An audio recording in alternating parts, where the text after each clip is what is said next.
Hello और जय हिंद students, welcome to ICSC for all. आज हम एक बहुत ही खास कहानी एक्सप्लोर करने जा रहे हैं जिसे लिखा है इंडिया के सबसे चहीते ऑथर्स में से एक रस्किन बॉन्ड ने।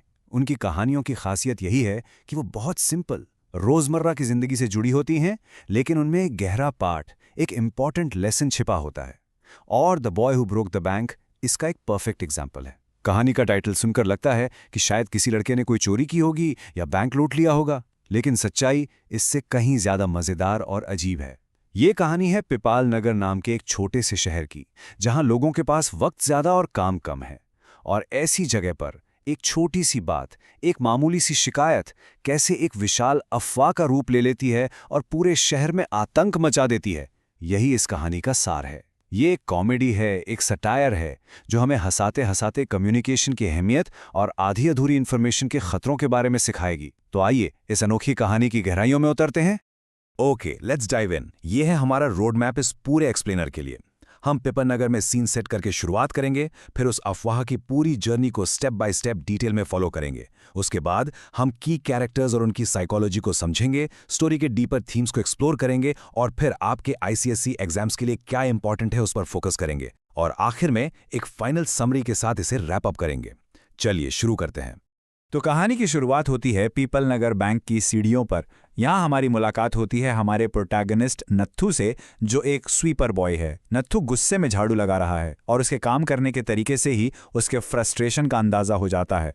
वो जल्दबाजी में झाड़ू को पैन और डस्टबिन से टकराता है, धूल उड़ती है और वापस वहीं बैठ जाती है। ये सीन हमें बताता है कि वो अपने काम से बिल्कुल खुश नहीं है। ये बैंक सेठ गोविंद राम का है, जो शहर के एक जाने माने व्यक्ति हैं। और यहीं इन सीढ़ियों पर एक छोटी सी चिंगारी जलने वाली है जो पूरे शहर को अपनी लपेट में ले लेगी। तो नाथू के इस गुस्से की असली वजह क्या है? जब उसका दोस्त सिताराम उससे इस बारे में पूछता है तो नाथू का फ्रस्ट्रेशन फट पड़ता है। सिताराम को लगता है कि शायद नाथू इसलिए परेशान है क्योंकि बैंक उसकी सैलरी नहीं बढ़ा रहा। लेकिन नाथू कहता है, बढ़ाने की बात तो दूर है, मुझे तो मेरी रेगुलर तनख्वाह भी नहीं मिली है और आज महीने की 20 तारीख हो चुकी है। सोच कर देखिए, इसका क्रूशल पॉइंट यह है कि नाथू की प्रॉब्लम उसकी सैलरी का अमाउंट नहीं, बल्कि उसके काम की रिस्पेक्ट और समय पर पेमेंट ना मिलना है। वो कहता है जैसे ही उसे पैसे मिलेंगे वो ये नौकरी छोड़ देगा। ये एक छोटी सी पर्सनल शिकायत है, लेकिन अनजाने में यहीं से उस अफवाह का जन्म होता है जो बैंक को बर्बाद कर देगी। और अब शुरू होता है इस कहानी का सबसे दिलचस्प हिस्सा, the great people Nagar rumour.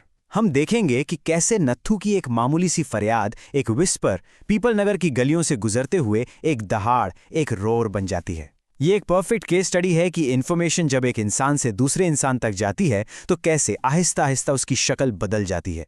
So the chain reaction begins here.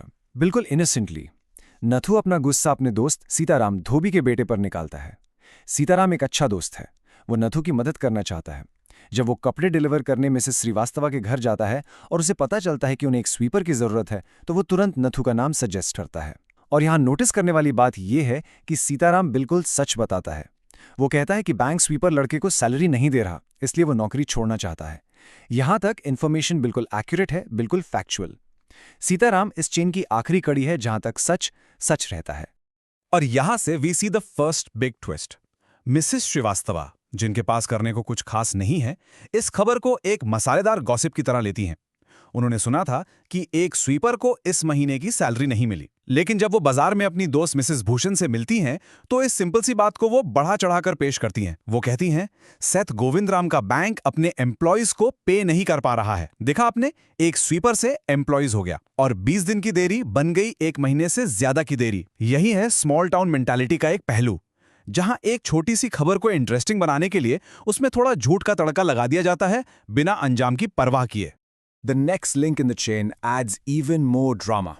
Mrs Bhushan ने यह सुना और अपने दिमाग में कंक्लूड कर लिया कि अगर बैंक एक मामूली स्वीपर को भी पे नहीं कर सकता तो मामला जरूर गंभीर है। लेकिन जब वो ये बात अपने हस्बैंड मिस्टर भूषण को बताती हैं तो वो सीधा एक धमाकेदार अंजाम पर पहुंच जाती हैं। वो कहती है, सुनो जी, पीपल नगर बैंक बैंकरप्ट होने वाला है, दिवालिया होने वाला है। ये बैंकरप्ट शब्द इस पूरी कहानी का टर्निंग पॉइंट है। ये एक छोटी सी सैलरी डिले की बात नहीं रह गई, ये अब बैंक के अस्तित्व पर, उसके एग्जिस्टेंस पर सवाल बन चुका था। मिसेस भूषण ने इस अफवाह को आग लगा दी है। अब यह खबर जंगल की आग की तरह फैलती है, एक से दूसरे, दूसरे से तीसरे। मिस्टर भूषण ये बात कमाल किशोर को बताते हैं। कमाल किशोर का पड़ोसी है दीपचंद, जो एक बार्बर है। दीपचंद का बैंक में अकाउंट है। जैसे ही दीपचंद ये सुनता है, वो इतना चौंक जाता है कि घबराहट में उसके हाथ कांप जाते हैं और वो अपने कस्टमर के कान पर कट लगा देता है। और यहाँ रस्किन बॉन्ड का ह्यूमर देखिए। उस कस्टमर को अपने कट से ज्यादा फिक्र बैंक में रखे अपने पैसों की होती है। एक छोटा सा फिजिकल एक्शन, एक कट लगना, शहर में फैलने वाले बड़े फाइनेंशियल पैनिक को दर्शाता है।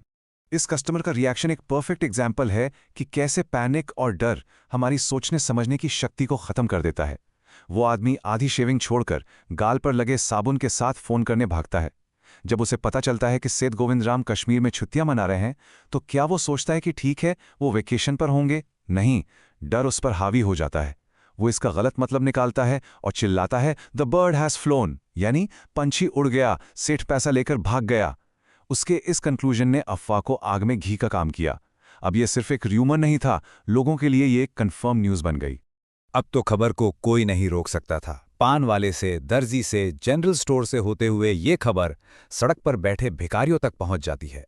And this is where Ruskin Bond's humour really shines through. Ganpat नाम का एक भिखारी, जिसका पैर क्रोक्ड था और जिसे लोगों ने सालों से ठीक से चलते नहीं देखा था, अचानक किसी एथलीट की तरह खड़ा होता है और बैंक की तरफ दौड़ लगा देता है। क्यों?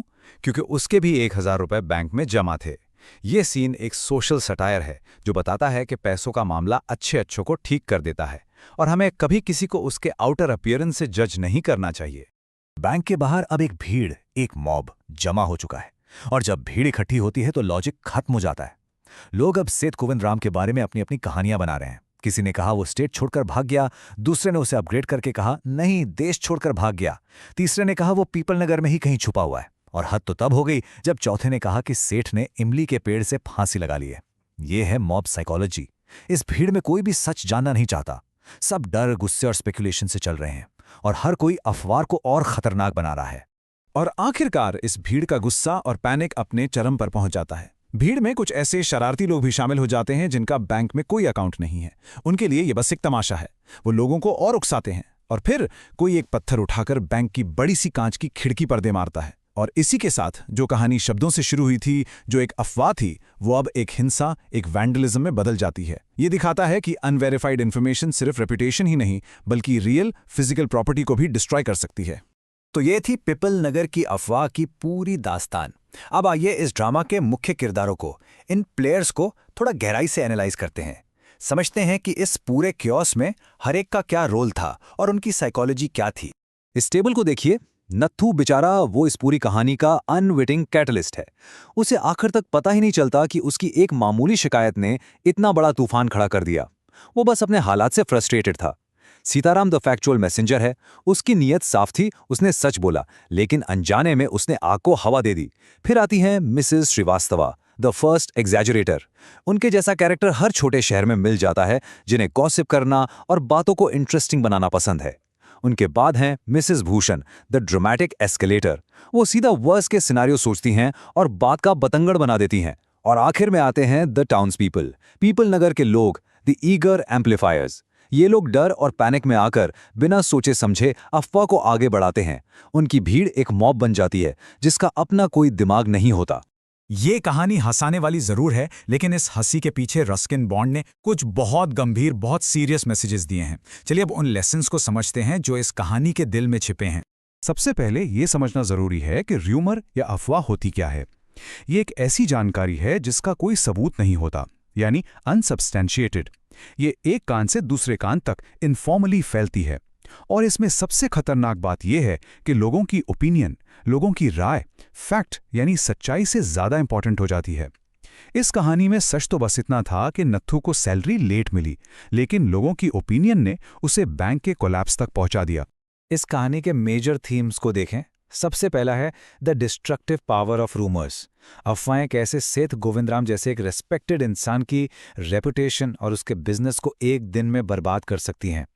दूसरा है द डेंजर ऑफ मिसकम्युनिकेशन, कैसे हर लेवल पर इंफॉर्मेशन डिस्टॉर्ट होती है। फिर है मॉब साइकोलॉजी, जिसका एग्जाम्पल हमने बैंक के बाहर जमा भीड़ में देखा, जहां लोग बिना सोचे समझे हिंसा पर उतर आए। सबसे इंपॉर्टेंट लेसन है the importance of verifying information. अगर एक भी इंसान, सिर्फ एक, इन्फॉर्मेशन को आगे बढ़ाने से पहले बैंक जाकर कंफर्म कर लेता तो ये सब होता ही नहीं। पूरी कहानी में आयरनी एंड ह्यूमर का जबरदस्त इस्तेमाल है। और आखिर में नत्थू और सितारम को बॉय कहकर रस्किन बॉन्ड उस जमाने में मौजूद चाइल्ड लेबर पर भी एक हल्का सा सटल कमेंट करते हैं। अब बात करते हैं एग्जाम पॉइंट ऑफ व्यू से। अगर आप क्लास 9 आईसीएससी स्टूडेंट हैं तो आपको इस स्टोरी से क्या क्या चीज़ें अपने आंसर्स के लिए तैयार करनी है उस पर फोकस करते हैं, ताकि आप इस चैप्टर से फुल मार्क्स स्कोर कर सकें। अपने आंसर्स के लिए इन पॉइंट्स को मास्टर कर लीजिए। सबसे पहले आपको रूमर का पूरा सफर from Nathu to the mob step by step trace करना आना चाहिए। फॉर एग्जाम्पल, अगर क्वेश्चन आता है trace the chain of the rumour, तो आप आंसर स्ट्रक्चर कर सकते हैं। Point 1, Nathu's grievance, the spark. Point 2, Sitaram's role, factual transmission. Point 3, Mrs Srivastava, first exaggeration. Point 4, Mrs Bhushan, dramatic escalation, and so on. हर स्टेज पर क्या झूठ या एग्जैजरेशन ऐड हुआ उसे हाईलाइट करें।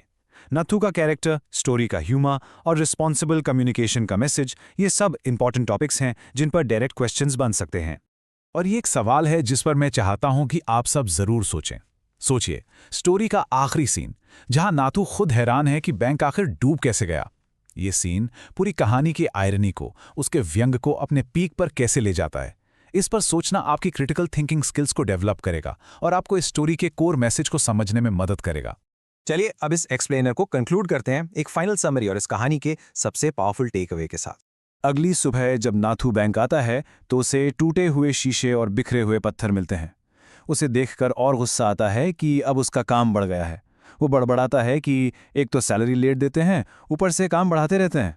वो इस बात से बिल्कुल अनजान है, कंप्लीटली अनअवेयर, कि उसके सामने जो तबाही का मंजर है उसकी शुरुआत उसकी ही एक छोटी सी मासूम सी शिकायत ने की थी।